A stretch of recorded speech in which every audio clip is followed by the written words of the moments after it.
When I came up with the idea for these episodes, I said they would be weekly, and I lied to you, and I'm not sorry that I lied to you, and I'm not sorry if I disappointed you. I'm not sorry if you wanted it and were anticipating it, hoping for it every single week. I let you down, and you know what? Deal with it. This is life. I'm gonna let you down regularly, so get used to it.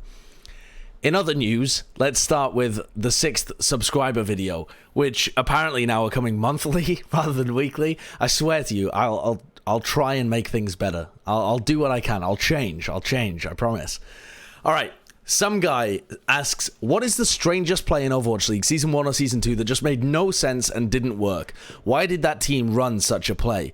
The question itself is fairly contradictory, because if it genuinely made no sense, I wouldn't be able to tell you why the team ran that play.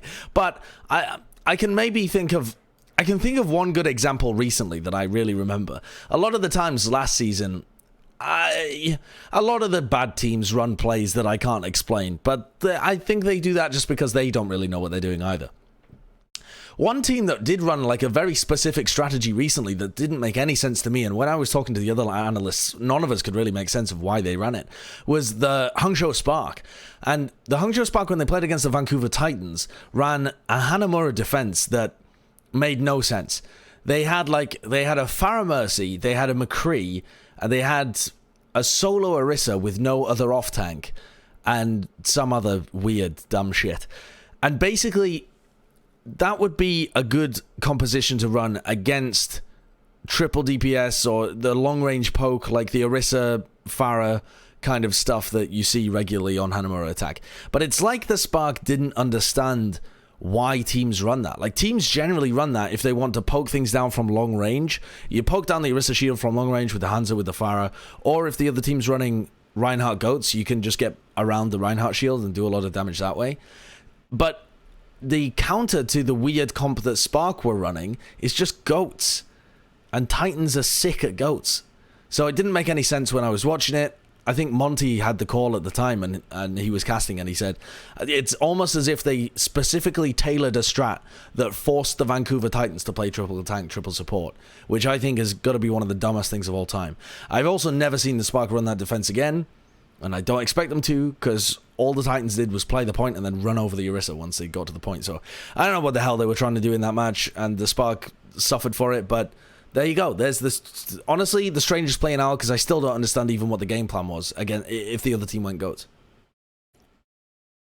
I'm looking over at my other screen right now, and my Discord is still just in disarray of my subs clamoring for this video to be released. Little do they know that I've already got it in the process. Listen, calm down. Calm down.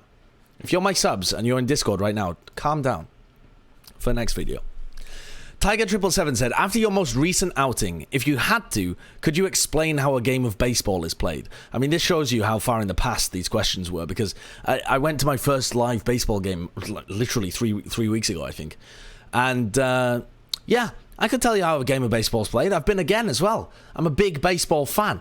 It's like Rounders, but it's played by people who don't quite look like athletes, I'm going to be real. When I was watching the game, I was kind of surprised that the people don't sprint very quickly whatsoever. But I guess it kind of makes sense, because hitting the ball is more important than sprinting. You need one before you can get the other. But yeah, I could explain to you how a game of baseball is played. It's incredibly similar to Rounders. Rounders is like a game that we used to play in school. Actually, one of my friends when we were playing Rounders, it was like notorious in my school, because this guy was enormous. One of my best mates, big guy. And he swings it's basically a baseball bat, right? But it's like short and it's made of solid wood. And he swings this Rounders bat. And then for the follow through, he just lets go of it. Just shumph. And this thing flies spinning through the air and smacks another guy in the middle of the head. And we weren't really allowed to play sports after that. So thanks, Tom. You fucked that for us.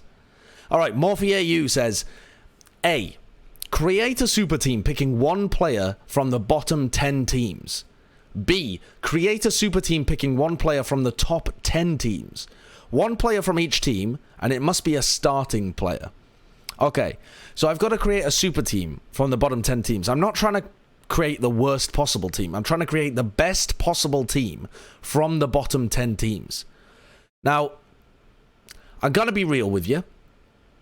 The bottom 10 may have changed since I wrote out my answer to this question. I don't normally write out the answers to the questions, but for very specific stuff like this, I feel like it would be boring if I just sat there and like tried to come up with it off the top of my head. So I normally jot down notes. Now, just looking at it, it looks like we had Justice, Charge, Spark. I don't think Spark are in the bottom 10 anymore, but I don't fucking know. I don't know what the rankings are. Anyway, I'm going to tell you what my team was at the time and apologize for it being in the past. And fuck you if you don't like it. I've given you an answer. All right. Picking one player from the bottom 10 teams. This would be my super team. This is what I think is the best possible team you could make from the bottom 10 teams. I'd pick Arc and Shu as my backline. Obviously Arc. I mean, the guy played with an NYXL. He's on the Washington Justice at the moment. God bless his mortal soul. He'll wish for this year back at the end of it, I think. But, you know, he's doing community service at the moment, I think. All right, and I'm going to pair him alongside Shu rather than Sleepy, because even though Sleepy is really sick, Shu genuinely is a freak. He's so high up the rankings whilst being on a team that's just been destroyed that I really get the feeling that if he was on the top team, he'd be pounding right now. He would be like, maybe, I don't know whether I want to say he'd be like a Violet, you know, but maybe he would. He's actually incredibly talented on both Ana and Zen, which so far Violet hasn't actually shown that he's talented on Ana yet. Okay, but anyway, Arc and Shu is the backline.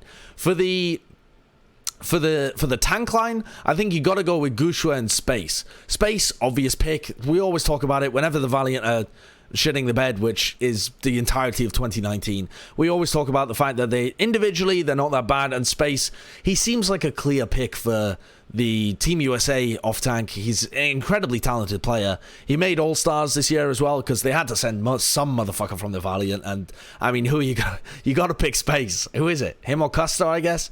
And God bless, but Custer got benched for Kooky, so rough times.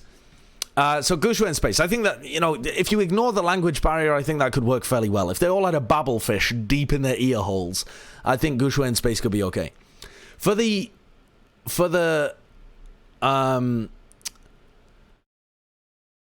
also pick Ameng as my backup main tank, because we have to pick somebody from each one of the bottom 10 teams, and for Chengdu, it's either you pick Jinmu because he's kind of nutty on DPS, but there's so many good DPS players actually from the bottom 10 teams. I think it's more important to go with Ameng. So you have like Gushue who can play the Ryan and can play the Winston, then you have Ameng there to be able to play all the, well, I say all the weird shit, basically just Wrecking Ball.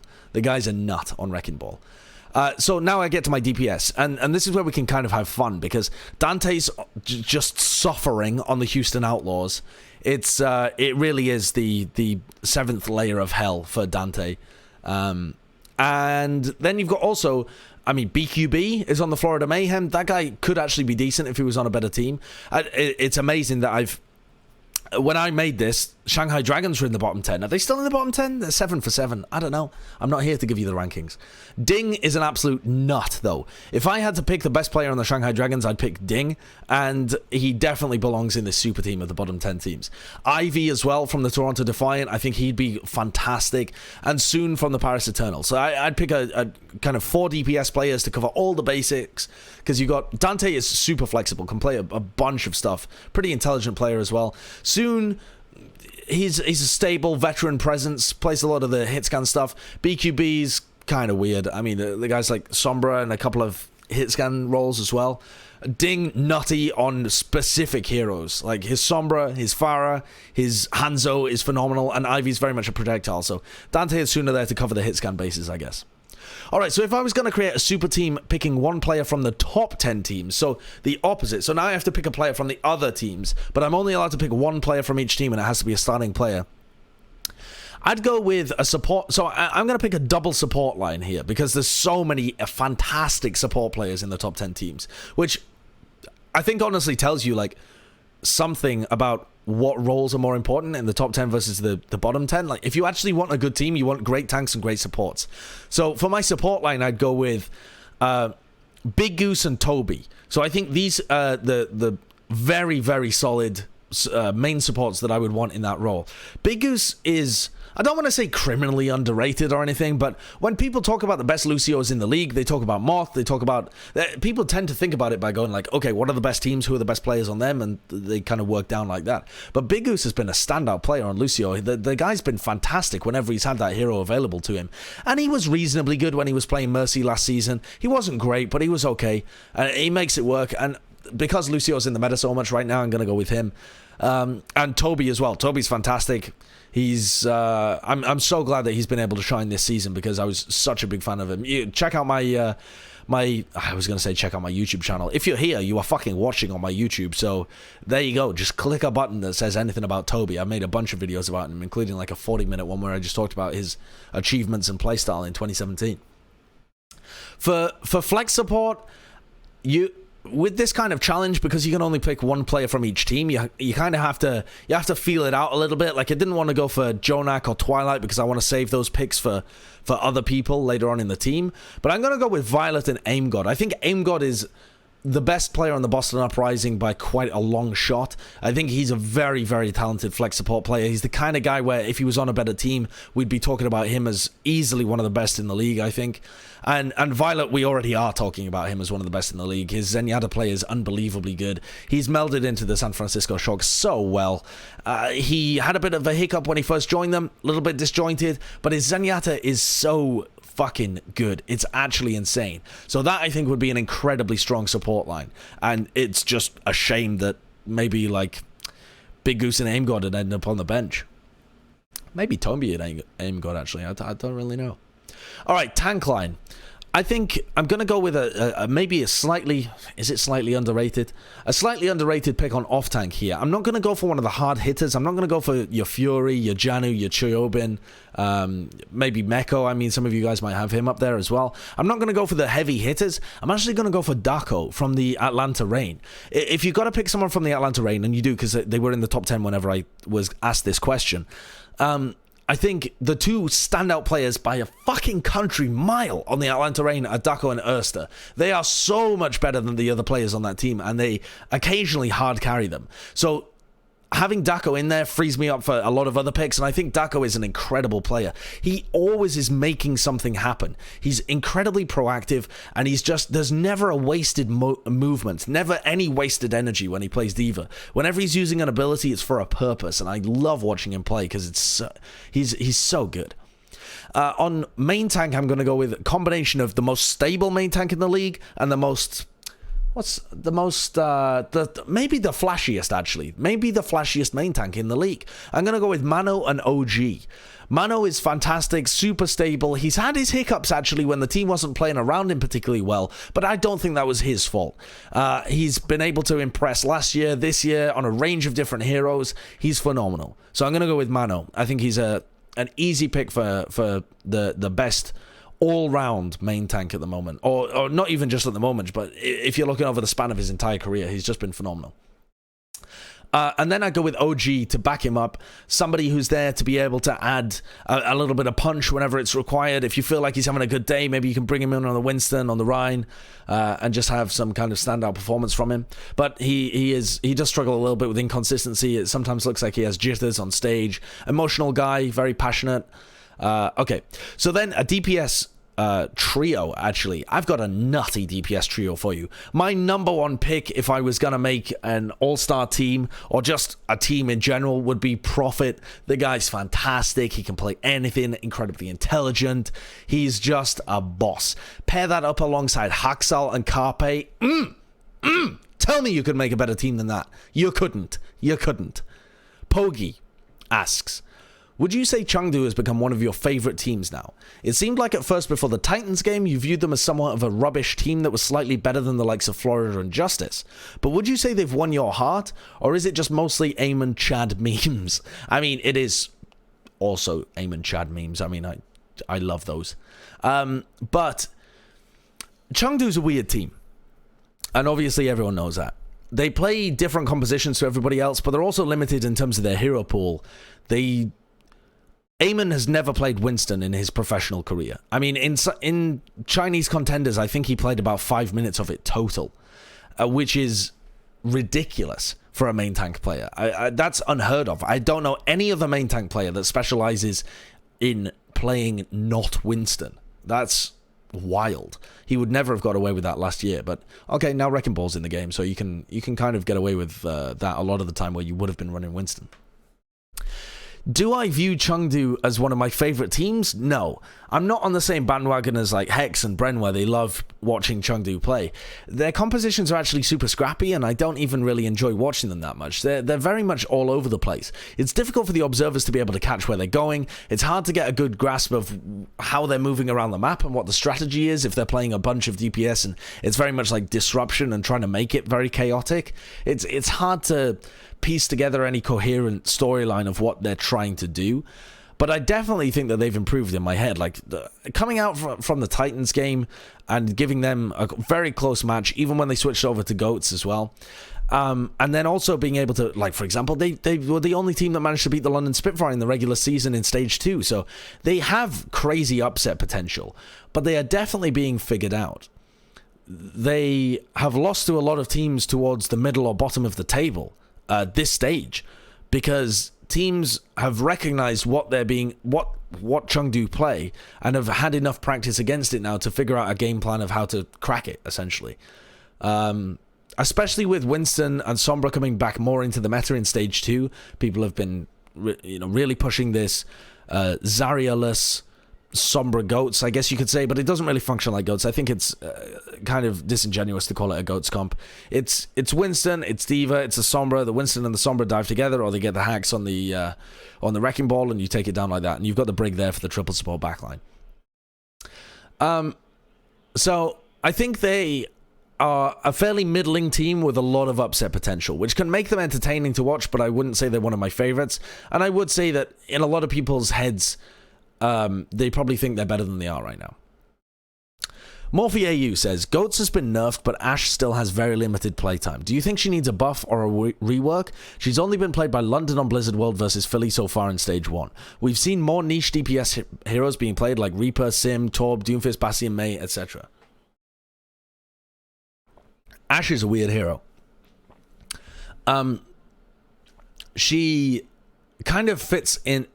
You ever heard the phrase "a compromise just make"? Well, I don't even know. I don't know why I started like that, because I don't even know the end goal of the phrase. It's something like a compromise just makes both parties unhappy, something like that. And the general concept of it is that if you have two things that are both pretty decent, if you try and find a middle ground, often the middle ground that you find, you tried to take the best of both worlds, but you ended up with something muddied in between that wasn't as good as if you had just gone for either option. That's kind of how I feel about Ashe compared to McCree and Widowmaker. Ashe did get played by Dia pretty well on Anubis, and it makes sense on Anubis. You have a lot of high ground that your coach gun can take you to. The counter to that kind of composition would be to dive you, and the coach gun, again, is great for being able to peel away. I think Ashe could be useful in a more dive-centric meta, because her kit is designed to be kind of anti-dive in the sense that you can't dive her very well. You can't really pin her down. She's not a target that you can jump on because she can reposition herself so well. But Widowmaker still has Grapple Hook, and Grapple Hook's not bad, honestly. It's on a slightly longer cooldown than Ashe's is, but it's still pretty decent for being able to relocate. And she does more damage and has a higher potential for just actually getting kills. So Ashe is definitely in a weird position right now. I would hesitate, though, to advocate for any balance decisions that would only really come into effect when Goats is out of the meta. I think trying to balance around Goats whilst also trying to balance Goats out is a silly thing to try. It doesn't make any sense, because if you buff Ashe to the point where she's effective in Goats and then nerf Goats, well, now you've just got a fucking OP Ashe, or an Ashe that has abilities to do with a tank meta that you no longer have. So frankly, I don't envy the balance team. They've got a fucked job. Morphy asks again, are the Seoul Dynasty finally fixed? Well, Seoul ended up choking to the spark and not making the Stage 2 playoffs, but I still do think that the Seoul Dynasty are definitely on the up, and they look like a very decent team as well. I was advocating for Seoul Dynasty to play with Marvel and Michelle right from the off. Right from the beginning, I thought these were the two people that they should have gone with as their tank duo. And the reason for that is that Marvel can just play more stuff. Marvel can, or not more stuff, but more styles. Marvel isn't somebody that you have to play around how he wants to play, which is definitely how Fisher wants to play. But also, the fact that they haven't run with Jexa is very interesting to me, because we heard so much about Jexa being a fantastic talent. He was so passionate. He led Element Mystic to so many victories and strong performances over in Contender's career. His shot calling was renowned. His grasp of English is actually pretty decent as well, so a lot of the mixed roster teams wanted him. But the fact that they're not running with him and instead of going with Toby, I think is maybe just a credit to Toby's Lucio and how good that is. I think the Seoul Dynasty are a very good team, and I think not so much that they're fixed, but they found something that works very well for them at the moment, and I think that's a great thing for them. I hope that Seoul do well. They have so much pedigree, so many excellent players there, that it would be a pity if they underperformed. Dope Camper says, who is the most underrated coach or player from the OWL? Not someone on the come up, but someone who hasn't gained the respect or recognition they've already earned. I would go for the Boston Uprising head coach Shake, who we never talk about. We always talk about Gunber, who does the direct stuff for them like Krusty did last season, where he talks about in-game strategy and talks to them in between the rounds, in between the maps, and tells them, like, adjust this, do this better, remember this rotation that we talked about, like the actual, on the fly stuff. But Shake does a great job, apparently, of making sure that he'll go through all the VODs of their games, and he'll give them time-stamped VODs of what they want to improve on, and or what they need to improve on, and how Shake thinks they should improve. The amount of effort that Shake goes into in that sense, and also just building crafted strategies, seems really, really good for the Boston Uprising, and it's not somebody that we talk about that much. He kind of keeps quite a low profile behind the scenes. Another coach that I want to mention here as well is the Gladiators coach, Tim, who is reportedly one of the brains behind a lot of the great Gladiators strategies that they bring out, alongside Depay. And we always talk about Depay. He's the head coach. He's very much the face of the coaching team as well. They've recently hired John Galt, but Tim was working with them all last season, and the Gladiators were a team that had a very specific style, but also could adapt their style based on the opponent that they faced, which I think is a very undervalued skill for a lot of these teams, is being able to tailor craft your style against another team. And the way that the Gladiators played showed their philosophy throughout the entirety of 2018 and also 2019. They've been doing pretty well with a bunch of different crafted strats, and I think we should put some respect on Tim's name too. Prokoisha says, why does it seem like some pros have completely Papega, often support, ult usage, sometimes that even Plat Chat can point out? I think the reason for this is that people in Plat Chat, and us as well, don't really understand how chaotic things can be in the moment. You have to communicate that both players have support ultimates available. You have to read what your opponent is going to do, and you have to react within probably about a second. I think sometimes even a second would be too long. You have to react within the first half a second to be able to use one support ult but not the other support ult. And if you haven't completely talked that through beforehand, like, I don't have trance available, you have to beat this next grav, but then you get trance in the middle of the fight, and you're like, okay, well, I should be trancing the grav because you get the most optimal value out of the transcendence if it's in the grav, but you've already communicated to your Lucio player that he should do it, or neither of you talked about it and it's just something that happens on the fly. I think it's just a lot of the pros as well. There are a lot of mistakes being made in Overwatch all the time, because it's such a chaotic game, and because you just can't play perfectly when there's that many abilities interacting with each other and you have to improvise all the time. But because support ults being used at the same time is so obviously wrong and so easy to get wrong, it's something that people really harp on about because it's just right there in front of you. It's not like a nuanced mistake that you'd have to explain like why it was a mistake based on the positioning of everybody and this kind of stuff. It's just really easy. Like, it's in the UI, you both press Q at the wrong time. So I think it comes down to the lack of compassion in some sense for how easy it is to make that mistake, and also just how obvious it is that a mistake was made. Precocious also asks, who do you think the best players on each of the 6 GOAT roles are?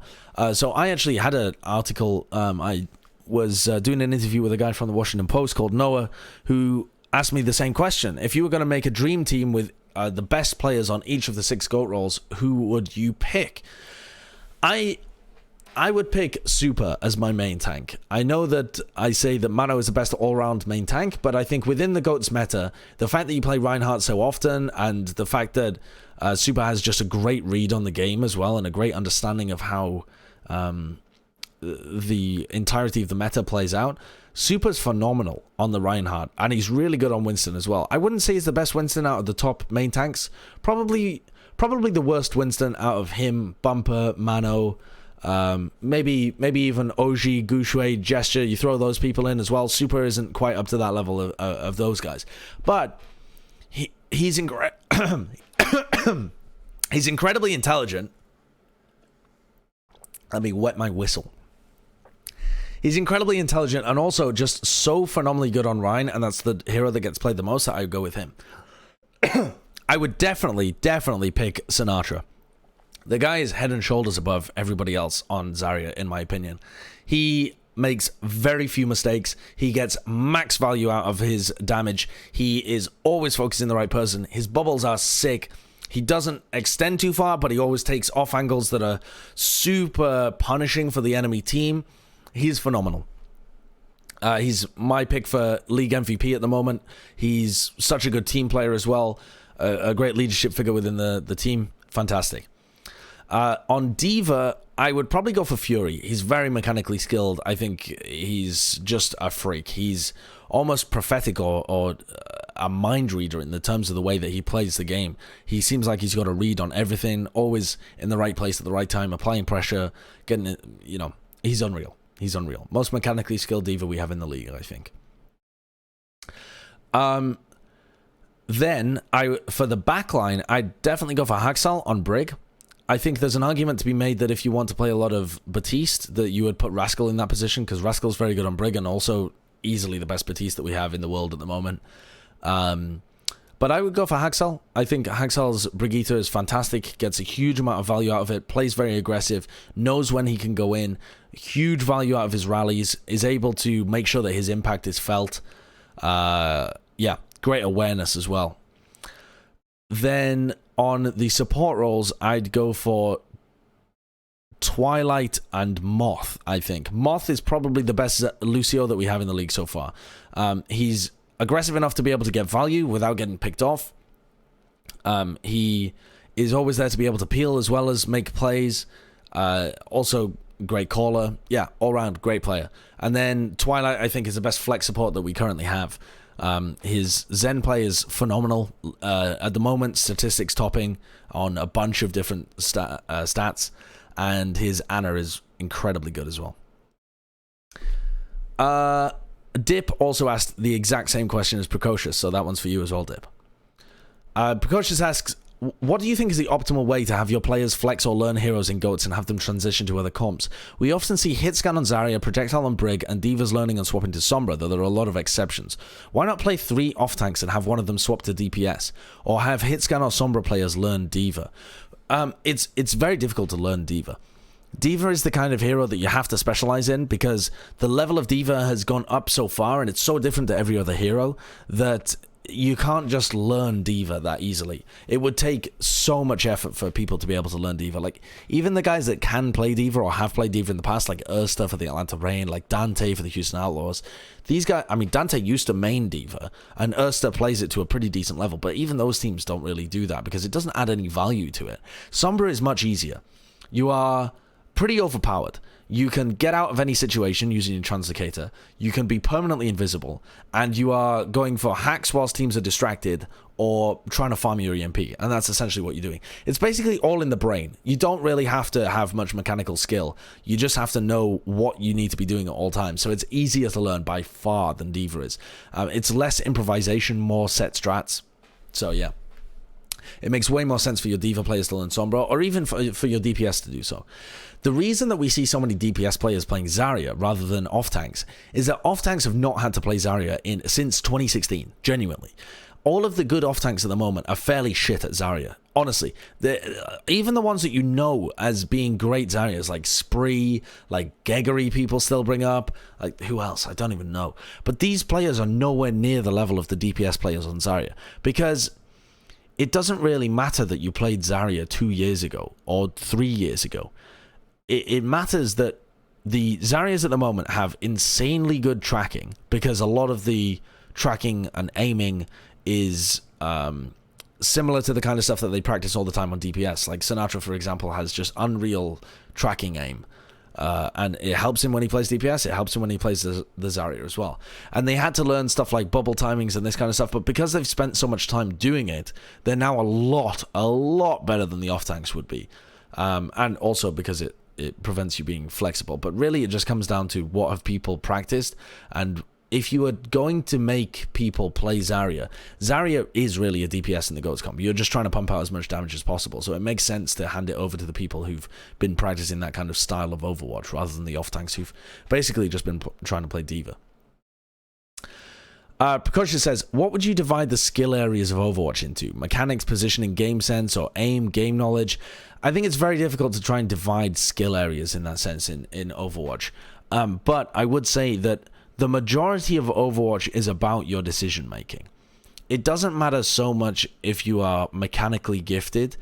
Everybody at the pro level is reasonably mechanically gifted. I mean, you just saw Gesture kick Bren's head in on Widowmaker. And that was on Widowmaker, and he's a main tank player. So clearly there's a level of mechanical skill you need to be able to get into the league. But the main reason that people are in a bottom team or in a top team or aren't that good or are fantastic is their decision making. It's when you use abilities, it's what time you go in, it's who you focus, it's how you take fights, this kind of stuff. It's all in the brain. And this kind of bothers me, actually, when people talk about coaching mechanically gifted players. For example, the Washington Justice. People are saying this should be the Washington Justice's best meta, because it's all down to teamwork and how you work together and this kind of stuff. And the concept there, the premise is, Justice have some players that aren't as good as other teams, but they could still be as good as a team as some other teams. So, like, even though they don't have the best scouting and haven't picked up the most individually talented players, you should be able to still play well as a team. But the problem with that premise is it starts out with the assumption that to be a good player individually doesn't require good team play or good decision making, which is totally false. The reason that most players are not good players is because they are not good within a team in Overwatch. To be a not as good player in Overwatch does not mean that you can't click on things as well, or your primal rages aren't as mechanically gifted. It's about the decision making you make within the game. So most of the time, worse players are worse because they make worse decisions, and this is part of the reason why you're stuck in gold. The person watching this right now is because you make worse decisions. It's not really probably because you don't have the mechanical skill. It's because you make worse decisions. And so the idea that you can then coach somebody into just making better decisions, that's an undertaking. That's actually really quite difficult. So the idea of taking players that have already not done that well and turning them into players that do really well, that's going to take a lot of effort. Do you think the LA Valiant should take back Numlocked, asks MorphyAU. Would he be a better fit for them over Fate? I don't remember if they were planning to go full Korean or full Western, and don't know if it's been confirmed yet. Now, I think this question was asked before LA Valiant decided to pick up Fact Fiction and McGravy and Shax in the trade deal with the Mayhem. And so it seems obvious to me that they were planning to go not full Western, but fairly Western, because they literally released their Korean English translator. If you release your Korean English translator and your Korean head coach, you are probably not going full Korean. That wouldn't really make sense. So you're probably going full Western, or at least English speaking majority. You're going that direction. As wild as this sounds, I think Numlock joining the LA Valiant would have been a decent move for the Valiant. Numlocked has had time in contenders to be able to develop his own style of play. He's had time to be able to scrim with a good team, the British Hurricane. He's had time to be able to practice and get good and be Owl ready again. And if he was to join the LA Valiant, I would expect him to perform pretty well, honestly. Numlock's been good playing with the British Hurricane. And that's something I wasn't expecting to say, because when Numlock joined Valiant, I thought at that point his career was kind of looking a bit weird, because he hadn't played on any great teams. I think he'd just come out playing for NRG or something like that when he joined the Valiant. He was looking a little washed up, I'm going to be real. And clearly the LA Valiant were looking for somebody who was not Fate, was somebody that had a different playstyle, had a different vision for the game, was potentially not Korean speaking as well, for whatever reason, probably something internal. Do I think that Numlocked would have been a better pick than Fact Fiction is the natural question that evolves after this as well. And I think probably, yeah. It might be an issue of visas. Native American people are normally much more valuable for the Overwatch League, because at the moment all of the games happen in Los Angeles and you need a P1 visa to be able to play in Los Angeles as a salaried player, and those things take time. So that's why you see a lot of North American players in the league, even though the North American scene doesn't really pump out the greatest talent of all time.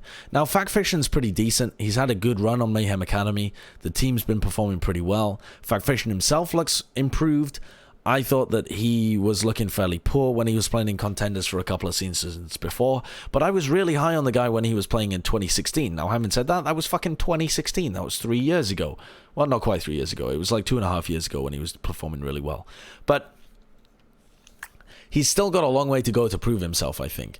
And it's going to be interesting for him, because the last time he was in the league, he was playing for the Houston Outlaws, but didn't really play for the Houston Outlaws. He was a bit like Numlocked. He didn't really get the scrim time, didn't get to prove himself. Now he's in a position where he can. So I think either of them would have been reasonable choices for LA Valiant. Neither of them are all-stars. Neither of them are incredible main tanks when you compare them to the rest of the Overwatch League, but fairly decent. Precocious says, what do you think the purpose of the Overwatch World Cup should be? They define it as a celebration of Overwatch and the best players in Overwatch. I think that's a good tagline for the Overwatch World Cup, but I think people more so now are wanting it to be something where non-Overwatch League players get a chance to shine, and I think that's great, but I think that's down to the best players in the world to decide whether or not they want to represent their country. There's a certain pride that comes with representing your country, and I think it would be a bit of a shame to lock out everybody in the Overwatch League from being able to represent their country when they are the best in the world at what they do. It's a great opportunity for them to be able to flex that and say, listen, I should represent the UK. I'm the best player from the UK. I'm incredible. I play at the top level, that kind of stuff.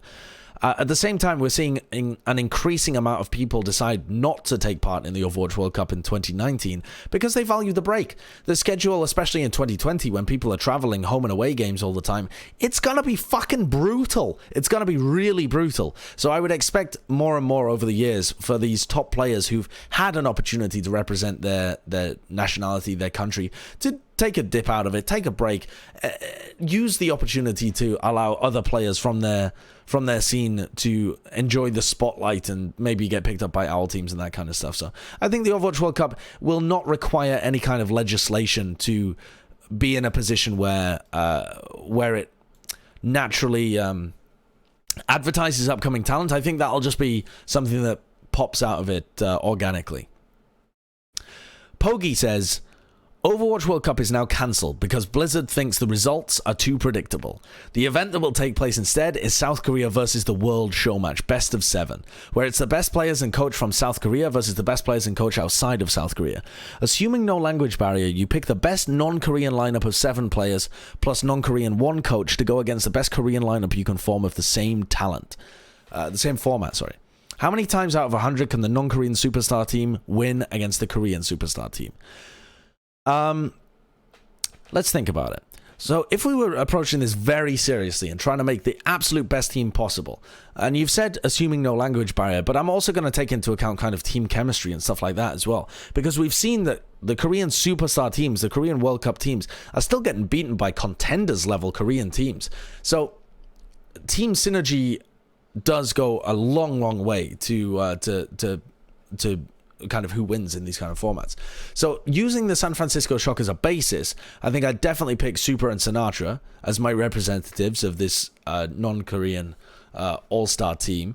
You'd have to replace Choyobin. So who would we pick on Diva who isn't... I mean, maybe Space? Am I forgetting somebody?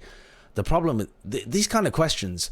Sometimes these kind of questions can ruffle people the wrong way because it kind of feels like it's everyone against Korea. But I like to think of it as these kind of questions are just kind of making us refocus on how unbelievably successful South Korea is at pumping out talent and how good the culture around esports is in South Korea, how amazingly talented and dedicated all of the South Korean pros are.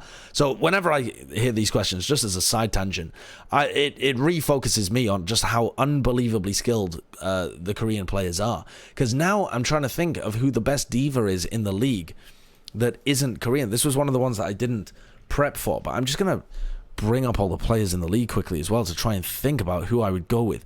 Maybe Note, perhaps Poco, maybe Space. Is there anybody else that I'd have in that discussion as well?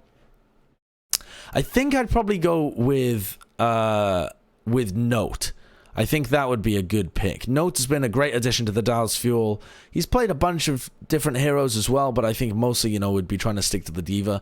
Honestly, Nevix could be fantastic as well. I know we haven't really seen Nevix at all throughout this season, but Nevix is a freak of a human. He's so good at everything he plays, and I firmly believe that if he was in Choyobin's shoes, he'd still be putting up ridiculous performances. So maybe even just to try and keep the team synergy as good as I possibly could, I'd go with Super Sinatra and Nevix. I don't know, either Super Sinatra and Nevix or Super Sinatra and Note. But okay, once we get to the supports, maybe things start to get a little more difficult there. For Brig, who would I go with? I think my backline would probably be something like Shaz and Moth, or maybe Sleepy and Moth. I'm not totally sure there, but you've still got like a decent team coming together with Moth plus somebody else that's kind of a rising talent or a talent that contests the top Korean players on Zen. It's the Brig that I'm struggling with, honestly. Hydration's been okay. Who else have we got here? Kib has been pretty decent, actually. He gets overlooked quite a lot. Zachary improved, but I still probably wouldn't go with him. Nico was pretty good whenever he was playing Brigitte. Interesting. I think if you had to nail me down on somebody, I would probably, if I was going Brig only, if we were going to try and create like a GOATS matchup, I think I would probably go with Nico, but maybe Kib. I don't know. Anyway, the kind of the crux of the question anyway was how many times out of 100 would they win? I think it would be really close. Really, really close. I think you could make... I think even this year, if it came down to GOATs and you picked the best players from the San Francisco Shock and built around them, you'd have a team that could 100% contest a full South Korean World Cup team. Now, I don't think the meta will be the same for the World Cup. So as soon as it returns to more divey stuff, more individually skilled stuff, the Koreans have a massive advantage because the depth of the talent pool for the Korean players is unbelievable. But at the moment, I think you could make a very good team that might go 50-50, might even beat them most of the time. Formation follows that up with, real question is, if you face the Korean gauntlet of Shanghai, Toronto, Seoul, London, New York, and Vancouver, how far would my all-star non-Korean team get into their Elite Six run? Well, if I was going to run with that kind of all-star team, I think it would be... able to beat Toronto. I think it would be feeling pretty good against... I feel like it would be on a similar level to Seoul, London, Shanghai. If it was doing it in order, honestly, it might fall to Shanghai first because Shanghai's insanely good. But if it made it past Shanghai, I'd be confident about it beating Toronto. Maybe it would fall to Seoul or London. New York and Vancouver would be very difficult for it. There's no way that this all-star roster would be able to beat Vancouver because it just doesn't have the practice or the team synergy to be able to. Why don't the Outlaws play more Linkser, asks Gunnarin. He can play everything Arhan can, but is better. Honestly, I don't know. I really don't know why they're playing Arhan. I couldn't possibly answer this question. It doesn't make any sense to me what the Outlaws are playing. I've said for a long time, I think they're quite a bad team. I think they are... It sounds stupid to say they're carried by their teamwork, but they have an intuitive understanding of what everybody on their team wants to do. But they don't plan particularly well, I think. They don't come into it with a good game plan. It seems like their coaching is fairly subpar compared to a lot of the other teams in the league, even though I'm sure Tyrone puts in a huge amount of work. The guy's an absolute boss, but he needs some more help, I think. And I don't understand even why Arhan's particularly on the roster in the first place, but there you go. Morphy says, in Dallas, what was your experience of the crowd and atmosphere? Did you hear any bad abuse? What do you think about the booing? The booing. Abuse? No, not at all. Nothing was particularly personal. It was just everybody was enjoying being together as Dallas fans and fucking with the opposing team. When I was talking to Custer afterwards, actually, we went out drinking with Custer and with who was it from Houston? Maybe it was Raucus. But now I'm wondering. I'm not exactly sure who it was from Houston that we were talking to, but it might have been Raucus and Custer. And we were asking them, like, what was it like to go out and face Dallas and get booed coming out, you know, because Valiant got mega booed. That was the first time that we'd ever heard that happen. And then also, obviously, Battle of Texas, Houston got a drubbing. Having said that, there was a lot of Houston fans there as well. I thought the booing was excellent. It was mad unexpected for me. I did not think we were going to get that because everybody at the Blizzard Arena is so polite. But I'm going to be honest, I loved it. The players were prepared for it. They knew it was going to happen. It didn't really let them knock them off their game that much. It was created an incredible atmosphere when everybody was cheering for one team and everybody was cheering against one other team. It just, the bias creates an unbelievably tense atmosphere where you can't help but be carried away by the crowd. You want Dallas to win. You're happy every time they do something. It just, you become part of the mob. Not that I was booing or hollering or anything like that, but I could, you know, you can feel the energy of the crowd. It was amazing. It was unlike anything I've ever experienced. I've been to sporting events before, even when the crowd is very heavily on, you know, one team's side. It didn't quite feel like that because it was a very intimate experience as well. It's not a massive open arena, you know, with the roof off and stuff like that. It was an enclosed space and it was very personal, but it was sick and everyone loved it. Even the players that got booed against were like, it actually fired me up. It felt awesome to come out to that kind of reception and have a reason to prove the crowd wrong. Tygur Triple says, what, in your view, is the possible reason for the Fusion's struggle this stage? They win the games they should, but then fall flat against the stronger teams and at times look disorganized and lost. Am I just reading too much into it because I want the team I root for to win, or do you think there are legit issues going on? Well, if somebody wins the games they should, but falls flat against the stronger teams, that just means they're at the level that they are at. Perfect consistency would be losing to stronger teams and beating weaker teams. I mean, that's just how you would expect it to go. So that's not so much inconsistency. I think Fusion are just a middling team right now. I think they try and clutch too much. They waste their ultimates trying to clutch situations.